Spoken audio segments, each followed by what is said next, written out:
Hello students, मैं हूं अरुण आर्यन और एक बार फिर से आपका स्वागत करता हूं आपके अपने इस चैनल मैथमेटिक्स गुरु में।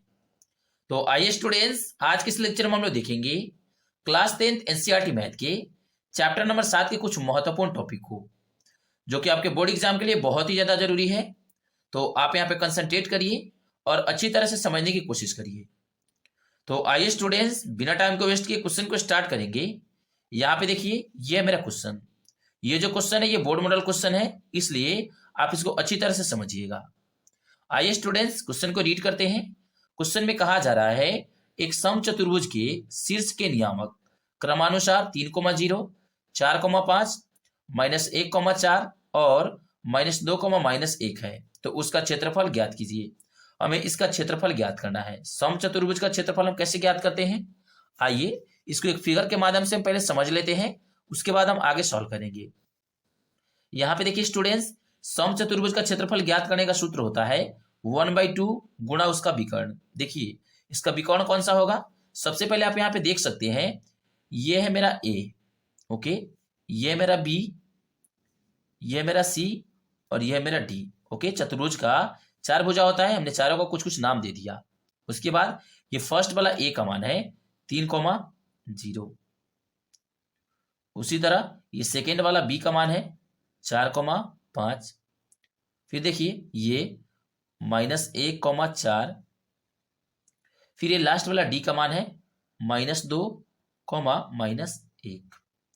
अब देखिए इसको हम कैसे सॉल्व करेंगे। सबसे पहले हम जानते हैं समचतुर्भुज का क्षेत्रफल होता है 1/2 गुणा उसका विकर्ण। तो देखिए 1/2 है तो 1/2 रहेगा, गुणा इसका विकर्ण कौन सा है, विकर्ण ये होता है, यहां से लेकर यहां तक ये इसका विकर्ण है। ये कौन विकर्ण होता है, चतुर्भुज का 2 विकर्ण होता है, तो हमने एक विकर्ण तो देख लिया, एक और है यहां से लेकर यहां तक। तो हम क्या करेंगे, सबसे पहले हमें ज्ञात करना है ए से लेकर सी के बीच की दूरी। ओके, हमें ए सी ज्ञात करना है, क्योंकि ये दोनों विकर्ण है, तो हम दोनों विकर्ण को पहले नोट कर लेते हैं। ये ए सी है तो हम यहाँ पे ए सी नोट करेंगे, गुणा एक और विकर्ण है बी डी, तो हम यहाँ पे बी डी नोट करेंगे। अब देखिए अगर आप ए सी और बी डी दोनों का मान ज्ञात कर लेते हैं तो उसके बाद आपका आंसर आसानी से आ जाएगा। इसलिए आप पहले ए सी और बी डी इन दोनों का मान ज्ञात करिए। तो हम इसका और इसका दोनों का मान ज्ञात कर लेंगे। ए से लेकर सी के बीच की दूरी ज्ञात करेंगे तो हमें ए सी का मान प्राप्त हो जाएगा।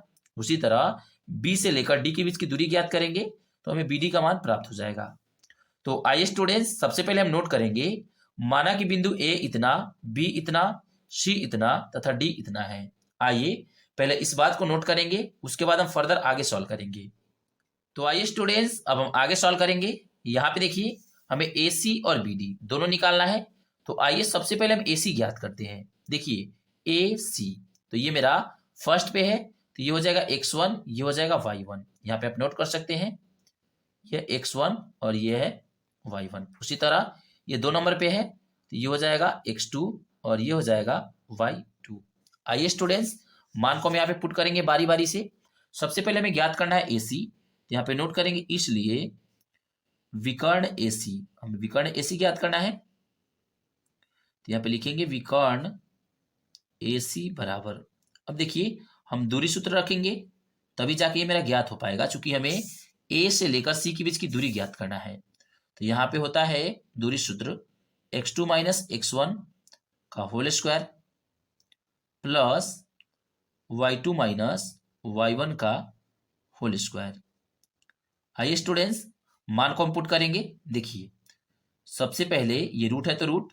अब देखिए x2 - x1, x2 का मान कहाँ पे है, x2 का मान यहाँ पे -1 है, तो -1, फिर यहाँ माइनस है तो माइनस। x1 का मान देखिए, x1 का मान यहाँ पे 3 है तो 3, इसका स्क्वायर है तो स्क्वायर, प्लस है तो प्लस। फिर देखिए y2 - y1, y2 का मान यहाँ पे देखिए 4 है तो 4 पुट करेंगे, और माइनस y1 का मान यहाँ पे 0 है तो हम 0 रखेंगे, और इसका होल स्क्वायर है तो होल स्क्वायर। इसको थोड़ा साइड में रख लेते हैं। देखिए यहां से आपको प्राप्त हो जाएगा AC का मान। देखिए माइनस में 3 और माइनस में 1, माइनस में 4 और इसका स्क्वायर है तो स्क्वायर, प्लस देखिए 4 में से घटाएंगे हम 0 तो 4 प्राप्त होगा, इसका स्क्वायर है तो स्क्वायर। अब आप यहाँ पे देख सकते हैं 4 का स्क्वायर होता है 16।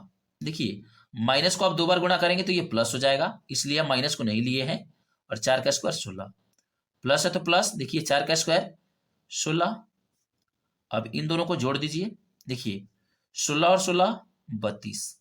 आप चाहे तो इतना भी आंसर हो सकता है, या आप चाहे तो आगे भी बना सकते हैं। देखिए हम इसका वर्गमूल निकाल देंगे 32 का, तो 32 का वर्गमूल हम निकालते हैं गुणनखंड विधि से।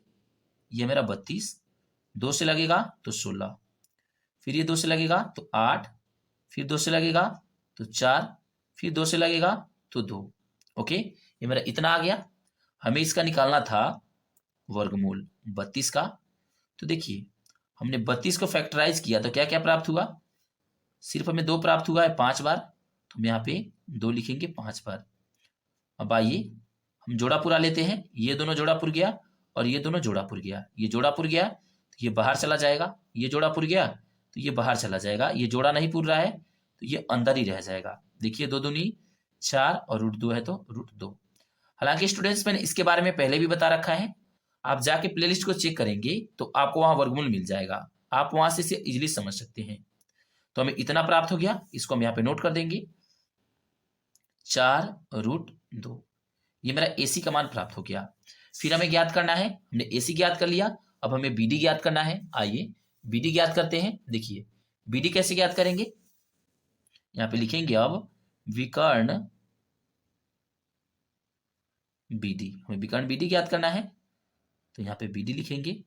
अब यहाँ पे हम रखेंगे दूरी सूत्र, ठीक है, जैसा कि यहाँ पे हमने रखा है x2 माइनस x1 का whole square plus y2 minus y1 का होल स्क्वायर।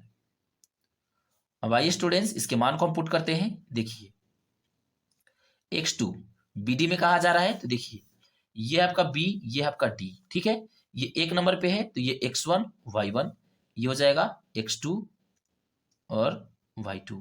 आइए मान को पुट करते हैं, x2 का मान है -2 तो यहाँ पे रखेंगे -2, फिर यहाँ माइनस है तो माइनस, x1 का मान देखिए ये पहले वाला 4 है तो 4, इसका स्क्वायर है तो स्क्वायर, प्लस है तो प्लस, देखिए y2 का मान -1 है तो -1 और माइनस है तो माइनस, y1 का मान देखिए यहाँ पे 5 है तो 5 और इसका स्क्वायर है तो स्क्वायर, इसको साइड में रख लीजिए, अब इसका जरूरत नहीं है।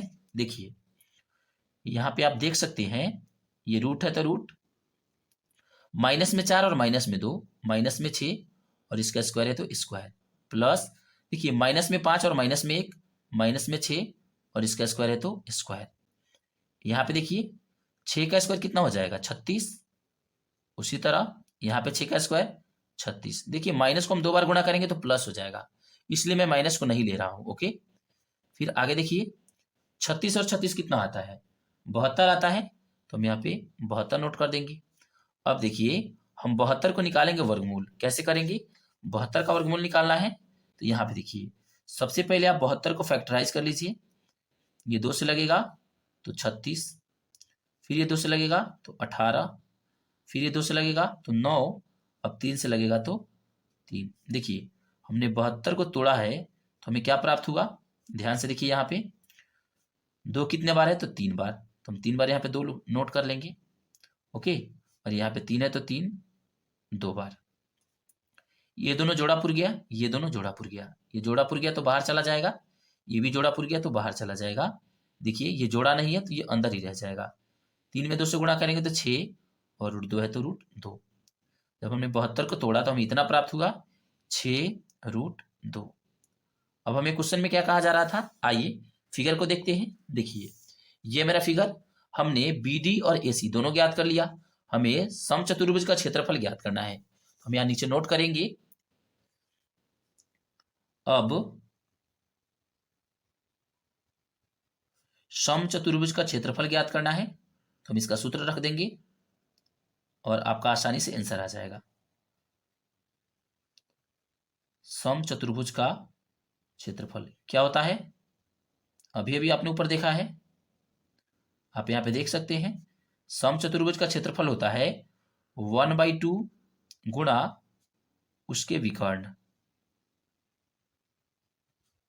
चलिए विकर्ण कौन कौन सा था, 2 विकर्ण था, हमने दोनों को ज्ञात कर लिया। देखिए 1/2 है तो 1/2 गुणा उसका विकर्ण, ये मेरा विकर्ण है AC, तो हम AC नोट करेंगे। फिर BD विकर्ण है तो हम BD नोट करेंगे। आप यहाँ पे देख सकते हैं AC और BD, हमने इसको नोट कर लिया। अब मान को पुट कर दीजिए, ये 1/2 है तो 1/2 गुणा AC का मान देखिए ये रहा 4√2, फिर गुणा BD का मान ये रहा 6√2। अब देखिए इसके नीचे कुछ नहीं तो 1 है, इसके नीचे कुछ नहीं तो 1 है। ओके, ऊपर वाले को ऊपर गुणा कर लीजिए। देखिए 6 का टेबल 4 बार पढ़ेंगे तो 24, यहाँ पे कुछ नहीं तो गुणा √2 और √2 टकरा के टूट गया तो ये 2 हो जाएगा। और बाई देखिए 2 में 1 से गुणा करेंगे तो 2, फिर 2 में 1 से गुणा करेंगे तो 2, ये और ये कट गया, यहां से आपको प्राप्त हो गया 24। ठीक है, ये आपका प्राप्त हो जाएगा 24। आप यहाँ पे देख सकते हैं हमने 6 में 4 से गुना किया था 24, √2 और √2 टकरा के टूट गया तो यहाँ पे 2 आ गया। और बाई 2 में 1 से गुणा करेंगे तो 2, ये 2 और ये 2 कट गया, यहाँ से हमें 24 प्राप्त हो गया। तो हम क्या कह सकते हैं, हम कह सकते हैं कि समचतुर्भुज का क्षेत्रफल 24 आ गया। आप चाहें तो वर्ग मात्रक लिख दीजिए या फिर इकाई लिख दीजिए, हम यहाँ पे इकाई नोट कर देते हैं। आप चाहे तो वर्ग मात्रा भी नोट कर सकते हैं, वैसे भी कोई दिक्कत नहीं है। ये आपका आंसर हो जाता है, समचतुर्भुज का क्षेत्रफल हमने ज्ञात कर दिया। देखिए ये था मेरा समचतुर्भुज, हमने इन सभी का क्षेत्रफल ज्ञात कर दिया। इस पूरा का कितना आया है 24, इस पूरा का क्षेत्रफल है 24 इकाई। ओके, तो मुझे उम्मीद है स्टूडेंट्स कि आप इसको समझ गए होंगे। अगर फिर भी आपको कहीं डाउट है तो आप कमेंट बॉक्स में बता सकते हैं। देखिए आपको जब भी समचतुर्भुज दिया जाए तो आप इसी का प्रयोग करेंगे, इसी तरह बनेगा। जब भी आपको समचतुर्भुज दिया जाए तो आप इसी विधि का प्रयोग करिएगा, क्वेश्चन आपका इजीली सॉल्व हो जाएगा। तो आइए स्टूडेंट्स अब हम आगे बढ़ते हैं। आगे बढ़ने से पहले स्टूडेंट्स, अगर अभी तक आपने हमारे इस चैनल को सब्सक्राइब नहीं किया है तो जल्दी से आप हमारे इस चैनल को सब्सक्राइब कर लीजिए, ताकि मैं रोजाना आपके लिए ऐसे ही कंटेंट डालते रहता हूं जो आपके बोर्ड एग्जाम के लिए बहुत ही ज्यादा जरूरी है। Thank you students, thanks for watching this video. Keep loving, keep supporting.